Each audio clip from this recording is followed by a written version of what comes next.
یا ایھا آمنو آمینو، ایمان والو ایمان لے آؤ۔ اب اگر سادہ الفاظ میں آپ بات سوچیں، سمجھدار آپ بیٹھے ہیں، تو اگر آپ یہ سوچنے لگیں تو بات بڑی عجیب نہیں ہے کہ اللہ فرما رہا ہے یا ایھا آمنو آمینو، ایمان والو ایمان لے آؤ۔ عجیب بات ہے نا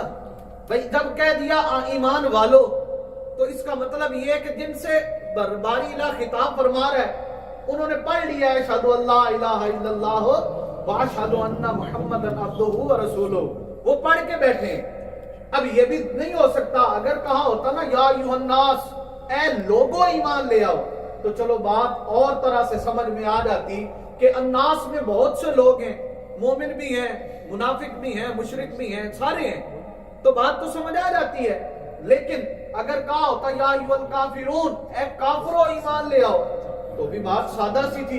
سمجھ آ جاتی کہ بھائی کفار سے کہا جا رہا ہے، وہ ایمان والے نہیں ہیں، ان کے پاس ایمان نہیں ہے، اس لیے ان سے فرمایا جا رہا ہے کہ تم ایمان لے آؤ، تمہیں بھلائی مل جائے گی، تمہیں جنت مل جائے گی، تمہیں نجات مل جائے گی، تمہیں اچھائی مل جائے گی۔ الغرض یہ بات تو کی ایسے لوگوں سے جا رہی ہے،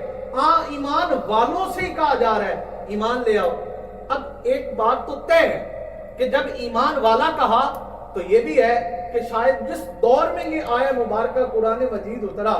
اس وقت ان لوگوں سے اگر خطاب فرمایا جا رہا تھا تو نماز اگر دیکھا جائے، جب ایمان والے ہیں تو وہ نماز بھی پڑھ رہے ہیں، اور نماز بھی مصطفیٰ کریم کے پیچھے پڑھ رہے ہیں صلی اللہ علیہ وسلم۔ کسی عام آپ تو میری جیسی نماز نہیں پڑھ رہے، وہ نماز بھی پڑھ رہے ہیں۔ جب ایمان والے کہہ دیا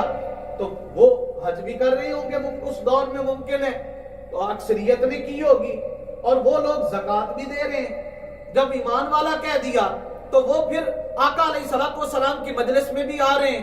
وہ انہوں نے شراب پینی بھی چھوڑ دی ہے، انہوں نے زنا کرنا بھی چھوڑ دیا ہے، انہوں نے جھوٹ بولنا بھی چھوڑ دیا ہے، اب وہ اسلام کی تعلیمات میں آ گئے ہیں۔ لیکن پھر بھی باری لا یہ بات بڑی سمجھ میں نہیں آئی، عجیب سی بات کر دی۔ آپ کیا بات ہے، سمجھنے کی ضرورت یہ ہے کہ پھر بھی کلمہ بھی پڑھ رہے ہیں، نماز بھی پڑھ رہے ہیں، روزہ بھی رکھ رہے ہیں، سارے عمل تو کر رہے ہیں جو ایک مومن کرتا ہے، جو ایمان والا کرتا ہے، تو پھر بھی اللہ فرما رہا ہے ایمان والو ایمان لے آؤ۔ کیوں؟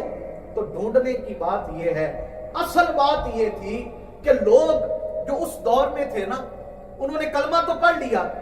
نماز بھی پڑھ رہے ہیں، روزہ بھی رکھ رہے ہیں، لیکن چونکہ اکثریت لوگ دیہاتی تھے،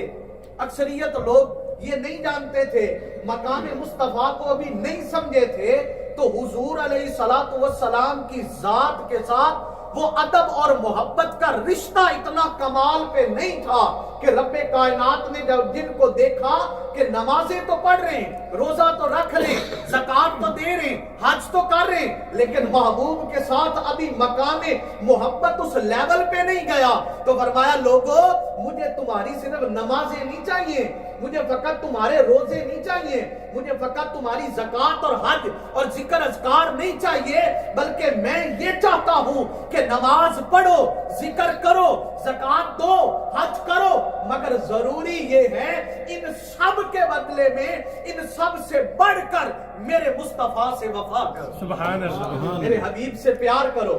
میرے آقا سے محبت کرو۔ اگر وہ محبت کرنے میں تم کامیاب ہو گئے